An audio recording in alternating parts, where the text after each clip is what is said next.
குழந்தைங்களோ வயசானவங்களோ மயக்கம் போட்டு விழுகிறவங்க இது மாதிரி இடங்களுக்கு கூட்டிகிட்டு போகக்கூடாது. அநியாயம் பாருங்கள், 10 பேர் இறந்ததில் குழந்தைங்க. ஏன் இப்போ நெக்ஸ்ட் வாங்க ஒரு மருத்துவர், ஏன் குழந்தைகள் வந்து ஹஜ்ஜாக இருக்கலாம் அல்லது தாவேக்காவாக இருக்கலாம், எல்லாமே டைரக்ட்லி ரிலேட்டட் டு அந்த கிரேஸ். தயவு செய்து நம்ம மக்கள் வந்து பசங்களை வளர்க்கும் போது கூட சரி, நாம் கூட சரி, ஒரு பைத்தியம் மாதிரி இல்லாமல் அதுக்கு பேப்பர் கப்ஸ் வைக்கணும். அந்த பேப்பர் கப்ஸை டிஸ்போஸ் பண்ணுறதுக்கு இடம் வைக்கணும். ஏன் மற்ற விஷயத்தில் நம்ம வந்து வெள்ளைக்காரன் மாதிரி ஐடி பண்ணுறோம், வெள்ளைக்காரன் மாதிரி கார் ஓட்டுறோம், எல்லாம் பண்ணுறோம்ல. ஏன் இந்த ஒழுங்கு, நம்ம சட்ட ஒழுங்கில் நிறைய பேர் வந்து கவர்மெண்ட்டை சாடுறாங்க. ஒரு பக்கம் அந்த சாடுறது இருக்கட்டும், நீங்கள் ஒழுங்கு இல்லையா சார், அப்போ தான் சார் சட்டம் ஒழுங்கு சொல்லுவீங்க. இப்பேற்பட்ட ஒரு 40 உயிர்களுங்கிறது நாட் அ ஜோக். ஒரு உயிருக்கு நாங்கள்லாம் பாடுபட்டு 8 மணி நேரம் 10 மணி நேரம் ஆப்ரேஷன் பண்ணி ராப்பகலாக ரவுண்ட்ஸ் பண்ணி இப்படி பண்ணி அப்படி எப்படியோ தேர்த்தி வச்சு கொண்டு வர்றோம். ஒரு உயிருக்கு 40 உயிர்கள் அப்படியே. அது வந்து காழ்ப்புணர்ச்சி இல்லாமல், இப்போ நான் வந்து ஆளுங்கட்சி வச்சுக்கோங்க, நீங்கள் எதிர்கட்சி, பரவாயில்ல, நீ வந்து உன்னுடைய கொள்கையை பற்றி என்னை திட்டணுமா, திட்டு, இதுதான் உனக்கு ஒரு மைதானம். இதுக்கு பதிலாக நீங்கள் நான் கொஞ்சம் ஆளுங்கட்சி சாட நினைக்காதீங்க. இது அரசியல் ஆக்க நினைச்சா திமுக மேலேயும் நம்ம தப்பு சொல்லலாம். நீங்கள் வந்து இடம் சரியாக கொடுக்கல, நீங்கள் வந்து போதிய அளவுக்கு காவல்துறை போடல. ஆனால் நான் இது முக்கோணம்னு பார்ப்பேன். தாவேகா இதை ஆர்கனைஸ் பண்ணவங்க, திமுக அதாவது கவர்மெண்ட்டு, மக்களே ஒழுங்காக மாதிரி மேலே ரஷ்ஷிங்லாம் பண்ணாமல் இருந்தால் 99% விட்டுருவாங்க. மனித இயல்பு. ஒரு பிரச்சனை நடந்துட்டு அப்புறம் அதற்கு வந்து தக்க நடவடிக்கை எடுக்கிறத பற்றி யோசிக்கிறது. இன்னொரு விஷயம் சொன்னாங்க, எனக்கு ஆகாது, நம்ம மாநாடுக்கு ஆகாதுங்கிற ஒரு மாயை. மக்கள் கொஞ்சம் யோசிக்கணும். கொஞ்சம் இப்படி பண்ணிட்டாங்க உடனே விரல் வந்துடுது. இதுதான் ஆள்காட்டி வரல, இவன் மிஸ்டேக் சுட்டி காட்டுறதுக்கு விட்டுட்டு நாம் எப்படி இருப்போம். இப்போ நேற்று நடந்திருக்கு சார், பார்த்தீங்கன்னா கரூரில் ஒரு தவிர்க்க முடியாத ஒரு சம்பவம் நடந்திருக்கு. இந்த மாதிரி நகர்க்கிறப்ப ஆஸ்பத்திரி கொண்டுறப்ப என்ன மாதிரி ட்ரீட்மெண்ட்லாம் முதல் கொடுப்பீங்க சார்? என்ன மாதிரி அந்த தகவல் பண்ண இந்த 2 பகுதி, ப்ரிவென்ஷன், தடுப்பு, கியூர், ட்ரீட்மெண்ட். ப்ரிவென்ஷன் பார்த்தீங்கன்னா ஒவ்வொரு இந்த நெரிசல் வரும்பொழுது ஒரு அளவு கொஞ்சம் கேப் விட்டோன்னு நல்லாயிருக்கும். அதான் என்ன சொல்லுவாங்க, ரொம்ப கூட்டம் இருந்தால் கூட ஒரு ஸ்கொயர் மீட்டர் 10 சதுர அடிக்கு 5 பேர் 4 பேர் மேக்ஸிமம் 6 பேர் இருக்கணும். இப்போ இதில் பார்த்தீங்கன்னா இந்த படங்களை பார்த்துருந்தேன், 10 சதுர அடிக்கு ஒரு 20, 30, 40 பேர் இருந்திருப்பாங்க. ஸோ நம்ம மக்களுக்கு இது மாதிரியான உண்மைகள் சொன்னாலும் அடுத்த இது மாதிரி இந்த அசம்பாவிதம் நடக்கக்கூடாதுங்கிற காரணத்துக்காக. 2வது, எப்போவுமே எந்த ஒரு மாநாடுலேயும் எக்ஸிட் ரூட்ஸ்ன்னு இருக்கணும். வெளியில் போகிற பாதைகள் எல்லாருக்கும் எக்ஸிட். நீங்கள் பார்த்தீங்களா, பிளேனில் ஏறினோடனே இப்போ எக்ஸிட் இருக்கும், ரூட் இப்படி இருக்குன்னு சொல்லுவான். ஏன் மாநாடில் சொல்ல மாட்டேங்கிறோம்? இதெல்லாம் சிம்பிள் நியூஸ் தான். 3வது, பிளாக் ஹோல், அது கருப்பு ஓட்டை, கருந்தோலும்பாங்கள்ல, அந்த கருப்பு ஓட்டை பிளாக் ஹோல் இஃபெக்ட்னு ஒன்று இருக்குது. அதாவது நம்ம ஒவ்வொரு உடம்புக்கும் ஒரு ஈர்ப்பு சக்தி இருக்குது. எல்லாம் அப்படி சேர்ந்து இருக்கும்போது ஒவ்வொரு இந்த சக்தி ஒன்றுலேருந்து ஒன்று போய் பாஞ்சிக்கிட்டே இருக்கும். ஒருத்தர் விழுந்தா, ஒருத்தர் வயசானவங்க விழுந்துடுறாங்க, கொடன்னு எல்லாம் அதுக்குள்ளே விழுவாங்க. அதுக்குள்ளே இது it's called a black hole effect. நெரிசலால் மிதிப்படுதல், ஸ்டாம்பீட் டெத்தில் வருது. ஸோ இதெல்லாம் நம்ம எதுக்காக நம்ம தெரிஞ்சுக்கணுன்னா, எவ்வளோ நெரிசலாக இருக்கிறோமோ அடர்த்தியான நெரிசலில் இந்த பிளாக் ஹோல் எஃபெக்ட் வரலாம். அப்போ யார் ஃபெயிண்ட் பண்ணுவாங்க? வயசானவங்க ஃபெயிண்ட் பண்ணுவாங்க அல்லது குழந்தைங்க ஃபெயிண்ட் பண்ணுவாங்க. ஸோ குழந்தைங்களோ வயசானவங்களோ மயக்கம் போட்டு விழுகிறவங்க இது மாதிரி இடங்களுக்கு கூட்டிகிட்டு போகக்கூடாது. அநியாயம் பாருங்கள், 10 பேர் இறந்ததில் குழந்தைங்க. ஏன் இப்போ நெக்ஸ்ட் வாங்க ஒரு மருத்துவர், ஏன் குழந்தைகள் வந்து இது மாதிரி மயக்கம் போட்டு விடுறாங்க? ஏன்னா போதிய அளவுக்கு நீர் இல்லை அவங்களுக்கு. ஏன் போதிய அளவுக்கு நீர் இல்லை? ஏன்னா 6 மணி நேரம் 7 மணி நேரம் 8 மணி நேரம் நின்றுட்டு இருந்தாங்க. அதனால் மாநாடுகளில் ஒரு 12 மணின்னு சொன்னால் 12 மணிக்கு 1 மணிக்கு வாங்க, 12 மணி சொல்லிட்டு 7 மணிக்கு வரும்பொழுது அந்த இழுத்து அப்படியே நின்றுட்டு இருக்கிற குழந்தைக்கு ரத்தம்லாம் கீழே தேங்கி நின்று மயக்கம் போட்டுருந்தாங்க. மயக்கம் போட்ட உடனே இந்த பிளாக் ஹோல் எஃபெக்டில் சுற்றி இருக்கவங்களும் விடுறாங்க. அப்போ வந்து இந்த நெரிசல் மிதிப்படுதல் ஸ்டாம்பீட்னு ஆகிடுது. அப்போ என்ன ஆகும்? கடைசி பகுதி ப்ரிவென்ஷனில் அவங்களுடைய செஸ்ட், ஒரு குழந்தையோட பார்த்து குழந்தைங்களுடைய கஷ்டமாக இருந்துச்சு, இந்த செஸ்ட்டு வந்து மிதிப்படுது. நானே சபரிமலையில் பார்த்துருக்கேன், சாமி ஐயப்பான்னு கத்திட்டு இருப்பான், அவன் இன்னொருத்த மேலே நின்று கத்திட்டு இருப்பான், அவன் கீழே படுத்துட்டு சாமி ஐயப்பான் பண்ணி கத்திட்டு இருப்பான். அந்த கம்ப்ரெசிவ் ஆஸ்ஃபிக்சியா, அதாவது மிதிப்படுதலால் மூச்சு விட இயலாமை. இப்போ நெக்ஸ்ட் பார்ட், இப்போ டக்குன்னு ஹாஸ்பிட்டல் கொண்டு வர்றோம். முதல் விஷயம், நீங்கள் யார் இருந்தாலும் இப்போ நானே அலர்ட், அதாவது கம்யூனிட்டி ஆக்சிடென்ட்டுக்காக ஒரு எமர்ஜென்சி ரெஸ்பான்ஸ் ட்ரீட்மெண்ட் எப்படி பண்ணுறதுன்னு ஒரு பியூட்டிஃபுல் என்ஜிஓ இருக்குது, மிஸ்ஸஸ் கலா பாலசுந்தரமன். நாங்களாம் ஃபவுண்ட் பண்ணோம், நிறைய பேர் அதில் இருக்காங்க. இப்படி வந்த உடனே முதல்ல நீங்கள் பண்ண வேண்டியது இந்த வாயில் வச்சு ஊதுறதுலாம் ஒன்றுமே இல்லை. எல்லாத்துக்கும் ஒன்றே ஒன்று தான். 2 கை இப்படி வச்சு இந்த செஸ்ட் மேலே மார்பு.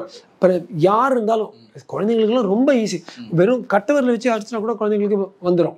இந்த சர்க்குலேஷன் வருது இல்லை, இந்த ரத்த ஓட்டத்திலேயே ஆக்சிஜன் வந்துடும், லங் வர்றோம். அதுக்கப்புறம் ஒரு 2-3 நிமிடங்களுக்கு அப்புறம் ஊதுனா, ஒரு பேப்பர் மாதிரி எடுத்து பக்கத்தில் பேப்பர் உருட்டி வச்சு ஊதுனா ஜோலி முடிஞ்சிடுது. ஸோ தயவு செய்து எல்லோரும் இந்த முதல் உதவி ஃபர்ஸ்ட் எய்டு கற்றுக்குங்க. நெக்ஸ்ட், ஒரு 10,000 பேர் 12,000 பேர் இருக்க வேண்டிய இடத்துல 30,000 பேர் இருந்தது. அந்த நெரிசல் அடர்த்தியை அதிகரித்ததுனால தான் இவ்வளோ பேர் இறந்தாங்க. இது நான் எதை வச்சு மட்டும் சொல்ல, நம்ம ரொம்ப நான் உங்களை பாராட்டுறேன். அரசியலே நீங்கள் கொண்டு வரல, இது மக்களுக்கு, இது அரசியலுக்காக இல்லை, இது சமூகத்துக்கு. இதே விஷயம் தான் பெங்களூரில் சின்னசாமி ஸ்டேடியம் இறந்தாங்க. ஆனால் நான் சொன்ன பல இந்த பிசிக்ஸ், இயற்பியல் கோட்பாடுகள், கொள்கைகள், கருத்துக்கள் எல்லாம் 2006 ஹஜ்ஜில் இந்த மீனான்னு ஒரு இடம் இருக்கு, மீனா அங்கே கல் அடிப்பாங்க அந்த பில்லரில், அந்த இடத்துல பயங்கரமான ஒரு நெரிசல் மிதிப்படுத்தல் ஆகி 300-350 பேர் இறந்தாங்க. அப்போ சவுதி கவர்மெண்ட்டு, அரசாங்கமே இதை கையில் எடுத்து பல விஞ்ஞானிகளை கூப்பிட்டு ஏன் இது நடக்குதுன்னாங்க. அப்படி பண்ணியும் திருப்பி 2015 ஒரு பெரிய நெரிசல் நிறைய பேர் திருப்பியும் இறந்து போனாங்க. அது டிஃப்ரெண்ட் மேட்டர். ஆனால் இதை நீங்களும் நானும் பயன்படுத்தலாம். குழந்தைங்களையும் வயசானவங்களும் கூட்டு போகாதீங்க. ஆர்கனைசர்ஸ் 12 மணிக்கு சொல்லி 7 மணிக்கு வராதிங்க. பர்மிஷன் கொடுக்குறாங்க பாருங்க. 10,000-12,000 பேருக்கு மேலே இருந்தால் விடாதீங்க. எக்ஸிட்ஸ், கேட், வெளியில் போகிற பாதையை எப்போவுமே எல்லாரும் பார்த்துட்டு இருக்கணும். இது மாதிரி சின்ன சின்ன விஷயங்கள் வச்சு பெரிய பெரிய மரணங்களை, ஒரு சாவு எண்ணிக்கையை ரொம்ப குறைக்கலாம். ஸோ அந்த கம்ப்ரசிவ் அஸ்ஃபிக்சியா குழந்தைங்களுக்கு ஆல்சோ நடந்து போகும்போது நடந்தாலே கை காலில் அப்படியே உடஞ்சிடும் அது மேலே. அதே போல் நம்பர் 1 காஸ் ஆஃப் டெத்து மூச்சு விடுறது. ஆஸ்மா பேஷண்ட்லாம் 4 பேர் இப்படி பண்ணால் ஆஸ்மா பேஷண்ட்டோ ஒரு ஹார்ட் பேஷண்ட்டோ டக்குன்னு போயிடும். கடைசியாக சடன் ஷாக்னு இருக்குது. எப்படி இந்த சினிமாலாம் சிவாஜி படத்தெல்லாம் கேட்டோடனே அப்படியே பிடிச்சிப்பாங்க, விழுந்துருவாங்க. சடன்லி இந்த ஷாக் வரும்போது இந்த வேசோ வேகல்னு வரும், அப்படியே விழுந்துருவாங்க. அப்படி விழும்பொழுது சுற்றி இருக்கவங்களும் அவங்க மேலே விழுந்துருவாங்க. ரிமெம்பர் திஸ், ஒருத்தர் விழுந்தால் அங்கே நிறைய பேர் மரணம் அடைய போகிறாங்க. ஸோ ஒருத்தர் விழாமல் இருக்கிறதுக்கு நான் பல கூட்டங்களில் பார்த்துருக்கேன். வெளியூர்னு சொல்லும்போது அமெரிக்கா, யூகேலாம் ரெயிலிங்ஸ் இருக்கும். 1 fall is equal to multiple falls. ஒருத்தர் விழுந்தா எல்லாம் அப்படியே பக்கத்தில் இருக்காங்க, ஒருத்தர் விழும்போது அப்படியே விழுந்துருவோம். எப்படி நம்ம 2 பேரும் இருக்கிறோம், நான் கையை விடுறேன், நீங்கள் அந்த போய் விடுவீங்களா, இதே மாதிரி தான். எங்கே இருந்தாலும் ரெயிலிங்ஸ். முதியோர்களுக்கு ஒரு தனி இடம். என்ன கேட்டிங்களா, இதெல்லாம் போகவே தேவையில்லை. ஸோ இப்போ அந்த ட்ரீட்மெண்ட் ஆகிறவங்களே இப்போ தான் நான் கேள்விப்பட்டேன் 39 இப்போ 40க்கு போயிருக்குன்னு. அடுத்த ஒரு சில மணி நேரங்களில் இந்த எண்ணிக்கை அன்ஃபார்ச்சுனேட்லி அது கூடுவதுக்கு தான் வாய்ப்பு இருக்குது. அது ரொம்ப கூடாமல் இருக்கிறது நம்ம ஆண்டவனை பிரார்த்தனை செய்வோம். அரசியலை தாண்டி இது திருப்பி நடக்கக்கூடாது. அதுக்கு ரொம்ப அடிப்படை காரணத்துக்கு வாங்கின பரிதாபமான தமிழ் மக்களுடைய கிரிக்கெட் அண்ட் சினிமா பைத்தியம். பாருங்க, நீங்கள் நானும் அப்போ சினிமா பார்க்குறேன், பாடுறோம், ஆடுறோம். ஆனால் இதுவே வாழ்க்கையை இப்போ நான் விஜய் நான் சாடலை விஜயை. நான் என்ன சொல்கிறேன், விஜயை பாருங்கள், க்ளோஸ்அப்பில் பாருங்கள், டிவியில் 10 வாட்டி போட்டு பாருங்கள். நீங்கள் அங்கேயே இருக்கணும், அவர்கிட்ட எங்கேயாவது போகணும், அந்த கூட்டத்தில் இருக்கும் நம்ம நினைக்கிறதுனால தான்.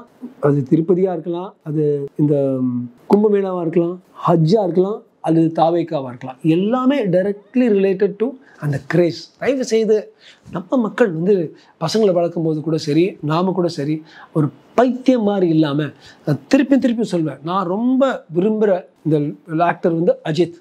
நான் அவருடைய டாக்டர், ஒரு நண்பன்.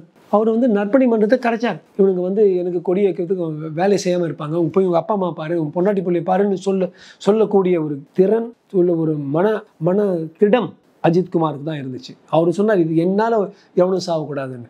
அஃப்கோர்ஸ் விஜய் ஒரு அரசியல் ரீதியாக அது கூட்டு போகிறாரு. நான் அவரை தப்பு சொல்லலை. ஆனால் ஆர்கனைசர்ஸ், அது தாவேக்காவும் அதில் தப்பு. அது கவர்மெண்ட் அந்த அனுமதி கொடுக்க வேண்டிய கவர்மெண்ட்டும் அதில் கொஞ்சம் பங்கு இருக்குது. கடைசியாக பசங்க கவர்மெண்ட்டும் ஓரளவுக்கு தான் ட்ரை பண்ண முடியும். நம்ம ஆளுங்கள்லாம் கத்திக்கிட்டு அதுவே ஒரு அவங்களுக்கு ஒரு ஷோ மாதிரி.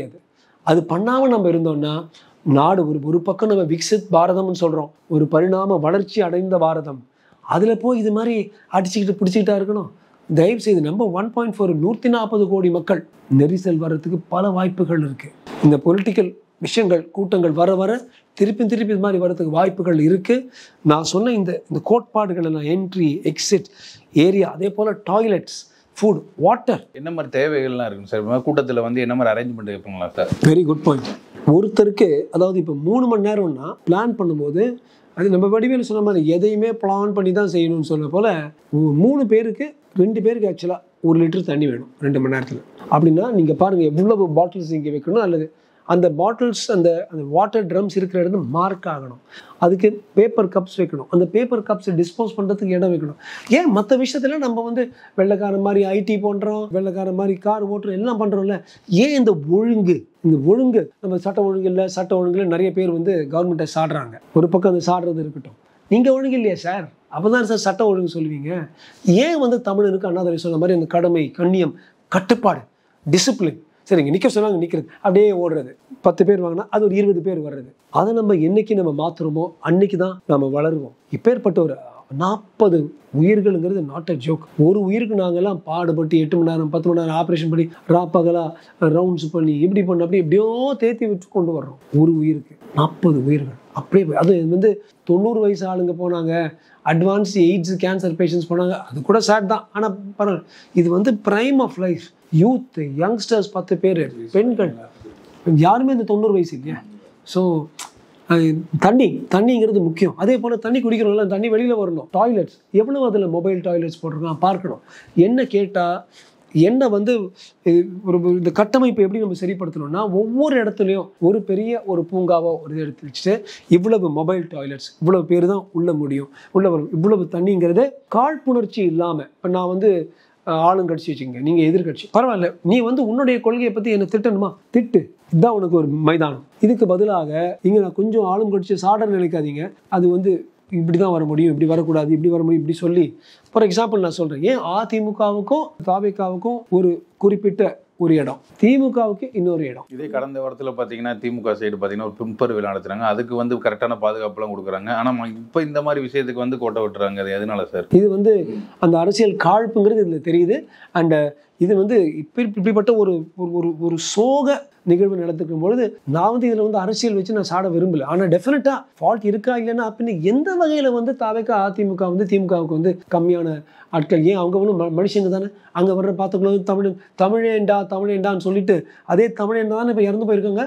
நிவாரணம் கொடுத்துட்டா சரியாயிருமா சார்? சரி ஆகாது. எப்படிங்க ஒரு ஒரு ஒரு உயிர் வந்து அவ்வளோதான். ஒரு உயிருடைய எவ்வளவு ஒரு இமோஷனல் உணர்ச்சிகள், உணர்வுகள், அந்த ஒரு வரையே இருக்கு. ஒவ்வொரு அக்கா, தம்பி, அண்ணன், அப்பா, அம்மா, மாமா, அவங்க எல்லாருக்கும் இருக்கிற சோகத்தை வந்து ஒரே ஒரு செக்கில் நம்ம வந்து சரிப்படுத்த முடியாது. அதனால அட்லீஸ்ட் அதே சமயத்தில் அப்படி வந்து முதலமைச்சர் பண்ணியிருக்காரு, நான் சந்தோஷப்படுறேன். விடாமல் அட்லீஸ்ட் விட்டார், விடாமல் வந்து கொடுத்துட்டாரு, அதுக்கு நான் சந்தோஷப்படுறேன். அதே சமயத்தில் இது அரசியல் ஆக்க நினைச்சா திமுக மேலேயும் நம்ம தப்பு சொல்லலாம். நீங்கள் வந்து இடம் சரியாக கொடுக்கல, நீங்கள் வந்து போதிய அளவுக்கு காவல்துறை போடல. ஆனால் நான் இது முக்கோணம்னு பார்ப்பேன். தாவேகா இதை ஆர்கனைஸ் பண்ணவங்க, திமுக அதாவது கவர்மெண்ட், மக்களே ஒழுங்காக மாதிரி மேலே ரஷ்ஷிங்லாம் பண்ணாமல் இருந்தால் எவ்வளவும் நல்லா இருந்திருக்கும் நடராஜ். இப்போ ஒரு விஷயம் நடந்த பிறகு தான் ஆக்ஷனே எடுக்கிறாங்க சார். இப்போ பார்த்தீங்கன்னா சென்னையில் ஏர்ஃபோர்ஸ் பார்ப்போம், அந்த இதுலேயும் இந்த மாதிரி ஒரு கூட்டணி இருந்துச்சு. ஒரு விஷயம் நடந்த பிறகு ஏன் அது நடக்கிற முன்னாடி ஏன் பண்ண மாட்டாங்க இந்த கவர்மெண்ட்டும்? நான் வந்து என் வாழ்க்கையில் 40 வருஷத்தில் மேபி ஒரு 5-10 லட்சம் பேருக்கு நீங்கள் சிகரெட் அடிக்காதீங்கப்பான்னு சொல்லியிருக்கேன். இதே தான். கேன்சர் வந்துட்டு அப்புறம் அடுத்த நாள் சிகரெட்டை விட்டுருவாங்க, இல்லை ஒரு பிரச்சனை வந்துருச்சுன்னா உடனே விட்டுருவாங்க. அது வரைக்கும் டாக்டர் சும்மா பையன் அப்படிதான் சொல்லுவார், ட்ரிங்க்ஸ் பண்ணாதீங்கப்பா. லிவர் கெட்டு போயிட்ட அப்புறம் 99% விட்டுருவாங்க. அது மனித இயல்பு. ஒரு பிரச்சனை நடந்துட்டு அப்புறம் அதற்கு வந்து தக்க நடவடிக்கை எடுக்கிறத பற்றி யோசிக்கிறது. இன்னொரு விஷயம் சொல்லாங்க, எனக்கு ஆகாது, நம்ம மாநாடுக்கு ஆகாதுங்கிற ஒரு மாயை. இவர் சொல்லுவார், ஏஐ இல்லை மாயை இல்லை, டி ராஜேந்திர மாதிரி இந்த மாயையில் நம்ம இருக்கிறோம். அதில் தான் மாட்டிக்கிறோம். சிகரெட் அடிக்கிறவன் எனக்கு வராது, பக்கத்து வீட்டுக்காரனுக்கு வந்துருச்சு, ஆனால் எனக்கு வராதுன்னு நினைக்கிறேன்னு சொல்லி அவனே இந்த மாயையில் வந்து மாயையால் சூழ்ந்து அதில் மூழ்கிடுறான். நம்ம மக்கள்கிட்ட எல்லாம் தான் சொல்லுவேன், ஒரு நல்ல பழக்கம் தீய பழக்கங்கள் சொல்லும்போது ஸ்மோக்கிங் ட்ரிங்கிங்காக இருக்கலாம், அல்லது வயசானவங்களை கூட்டிகிட்டு போகாதீங்கன்னு சொல்லலாம், அல்லது தண்ணி பாட்டில்ஸ் எடுத்துகிட்டு போங்கன்னு சொல்லலாம், அல்லது ஆர்கனைசர்ஸ்க்கு சொல்லலாம். எங்களுக்கு என்னங்க இதில் சம்பாதிக்க போகிறோம், நீங்கள் எல்லோரும் நல்லா இருக்கணும், நம்ம மக்கள் நல்லா இருக்கணும். இது போல் ஒரு அசம்பாவிதம், சோக நிகழ்வு, துயர நிகழ்வு நடக்கவே கூடாதுங்கிறது வந்து அடித்து பொது வெளியில் சொல்கிறேன். இப்போ ஒரு வெயிலில் நிற்கணும்னா ஒரு மனுஷன் எவ்வளோ நேரம் சார் நிற்க முடியும்? அதுக்கு உண்டான எனர்ஜி என்னென்ன தேவை, அவங்க என்ன கொண்டு போகலாமா, அது ஒரு டிப்ஸாக சொல்லுங்கள். Good question Natraj. இப்போ வந்து டஃப்பான ஆளுங்க, ரெகுலர் எக்ஸசைஸ் பண்ணுறாங்க, ஜவான்கள்லாம் 8 மணி நேரம் 10 மணி நேரம் கூட 6 மணிலேருந்து சாயங்காலம் 6 மணி வரைக்கும் கூட நிற்கலாம். பட் எவ்வளவு ஜவான்ஸ் இதுக்கு வந்து வருவாங்கன்னு பாருங்கள். அவ்வளோ பேர் மிலிட்டரி ஆளுங்க வரமாட்டாங்க. ஒரு சாதாரண பெண்கள் வெறும் அடுப்பு வச்சுட்டு வீட்டில் கொஞ்சம் வேலை செஞ்சுட்டு இருக்காங்க, வீட்டை சரிப்போம். இவங்கெல்லாம் வெயிலில் வந்து 1 மணி நேரம் 1.5 மணி நேரத்துலேயே ரொம்ப ஓரளவுக்கு மயக்கம் போடுறதுக்கு வாய்ப்பு இருக்குது. 90 minutes இந்த சன் வாய்ப்பு இருக்குது. குழந்தைகளுக்கு வந்து 60 நிமிஷத்தில் கூட அந்த சன். அதனால தான் நீங்கள் இந்த மார்ச் பாஸ்ட் பரேட், இந்த இண்டிபெண்டன்ஸ் டே, சுதந்திர தினம், ரிப்பப்ளிக் டே இருக்கும்போது 60 நிமிஷம் ஆனால் அவங்களுக்கு நிழலில் போவாங்கன்னு ஸ்கூல் பள்ளிகளுடைய நியமங்கள் அப்படி இருக்குது. இப்போ அது வந்து இங்கேயும் அப்ளை பண்ணணுமே. இங்கே மட்டும் நீ பள்ளியில் இருக்கும்போது நீ 90 நிமிடத்துக்கு மேலே நீ வெயிலில் நிற்க மாட்டேன். ஆனால் ஒரு தாவேக்கா கூட்டம்னா கூட மட்டும் நீ நிற்கிற, ஒரு அதிமுக கூட்டம் நீ நிற்கிற, திமுக கூட்டம் மட்டும் நிற்கிற, என்ன அதில் லாஜிக்? தர்க்கம் இல்லாத இது மாதிரி இந்த செயல்முறைகளால் தான் இது மாதிரி பிரச்சனைகள் வருதுன்னு டெஃபினட்டாக தெரியுது நட்ராஜன். மக்கள் கொஞ்சம் யோசிக்கணும். கொஞ்சம் இப்படி பண்ணிட்டாங்க உடனே விரல் வந்துடுது. இதுதான் ஆள்காட்டி வரல, இவன் மிஸ்டேக், அவன் மிஸ்டேக் சுட்டி காட்டுறதுக்கு விட்டுட்டு நாம் எப்படி இருப்போம் எனக்கே தெரியாது. ரொம்ப ஒரு பெரிய டாக்டர்கிட்ட நான் ஓடிட்டு இருக்கேன், FDFSங்கிறார். FDFS எனக்கு என்னவே தெரியாது. அப்புறம் பார்த்தா அவர் சொல்றாரு ஃபர்ஸ்ட் டே ஃபர்ஸ்ட் ஷோ. அது எப்போ பார்க்குறாரு? 5 மணி காலில் பார்க்குறாரு ஃபர்ஸ்ட் டே ஃபர்ஸ்ட் ஷோ. என்ன ஆயிடுது நம்ம வாழ்க்கைக்கு? அந்த ஃபர்ஸ்ட் டே ஃபர்ஸ்ட் ஷோ பார்க்கலன்னா இல்லை நம்ம பசங்களுக்கு வந்து வேலை கிடைக்காதா, இல்லை நமக்கு சாப்பாடு கிடைக்காதா? கொஞ்சம் புல் பேக் பண்ணி ஒரு மேலேருந்து கொஞ்சம் பார்த்தீங்கன்னா இதெல்லாம் ஒரு சின்ன குட்டி ஒரு விளையாட்டு. சின்ன பிள்ளைங்க எனக்கு இந்த கோலி வேணும் அந்த கோலி வேணும் சண்டை போடலாம். நாம அடல்ட்ஸ் இது மாதிரி இல்லாமல் கொஞ்சம் பொறுப்போடு நடந்தால் இந்த பிரச்சனைகள் எல்லாம் வராதுன்னு மக்கள்கிட்ட நான் தயவுசெய்து ஒரு பிரார்த்தனை செய்கிறேன். அதே சமயத்தில் இறந்து போன இந்த 40 பேருடைய குடும்பங்களுக்கும் என்னுடைய ஆழ்ந்த இரங்கல்கள். இன்னைக்கு கூட நாங்கள் 2-3 நிகழ்ச்சி வச்சுருந்தோம். பட் எல்லாருடைய ஒரு பாவனைக்கு ஏற்ற போல் அது எல்லாத்தையும் நாங்கள் கேன்சல் பண்ணி நாங்களும் பிளாக்ல அவங்களுக்காக நாங்கள் பேசுகிறோம். எல்லோரும் வாழ்க வளமுடன். ஜெய்ஹிந்த்.